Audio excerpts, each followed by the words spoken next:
જય શ્રી રામ મિત્રો વલસાડ જિલ્લામાં જે 27 તારીખે રાતે ચક્રવાત આવ્યું હતું એમાં ઘણા ઘણું નુકસાન થયું હતું. એ આપણે ન્યૂઝના માધ્યમથી જોયું જ છે. પણ એક ગામ એવું હતું કે જે ગામમાં 100 થી 150 ઘરના પટરા ઉડી ગયા છે, જે જમીન દોષ થઈ ગયા છે. તો આજે એના માટે શ્રીરામ સેવાભાવી મંડળ મુલાકાત માટે આવ્યું હતું, મદદ માટે આવ્યું હતું કે અહીંના ગામને કંઈ પણ જરૂર હોય, જેમ કે ભોજનની, ઘર બનાવવાની, શારીરિક રીતે મદદ જોઈતી હોય, એના માટે અમે આવ્યા હતા. આ ગામની જ્યારે મુલાકાત લીધી તો ગામમાં એવું એક પણ ઘર જોવા અમને ના મળ્યું કે જે સારી રીતે ઉભેલું હોય. અને તમે અત્યારે અમે એક ખેતરમાં ઉભા છે. ખેતર બી તમે અમારી પાછળ જોઈ શકો છો કે ખેતરમાં બી એટલું નુકસાન છે જેટલું ઘરમાં નુકસાન છે. અને એ દિવસનું જે પવનની વાત કરીએ તો તમે પવન જો કદાચ તમારે એનો અંદાજો લગાવવો હોય તો તમે આ એક ઝાડ ઉપર પટરું છે એ તમે જોઈ શકો છો. એટલું ખરાબ રીતે પટરું ઉડીને ઝાડ પર લટક્યું છે ને, એના પર તમે અંદાજો લગાવજો કે આ એ સમયે પરિસ્થિતિ કેવી હશે, કેટલો પવન હશે. તો મિત્રો અત્યારે પરિસ્થિતિ એવી છે કે અત્યારે આ ગામને એટલી બધી જરૂર છે.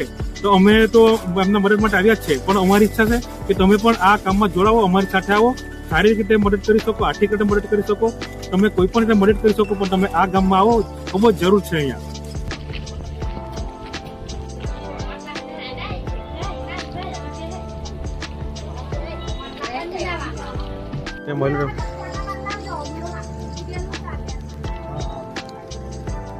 આપો ઘેરમાં ગયા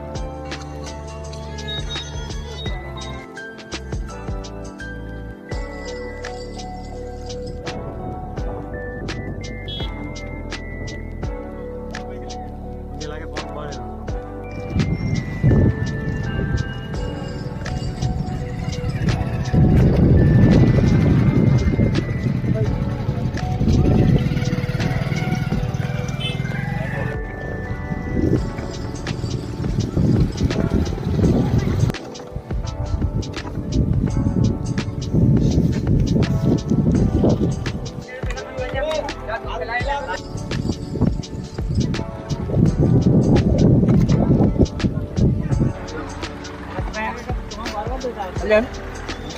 Đâu?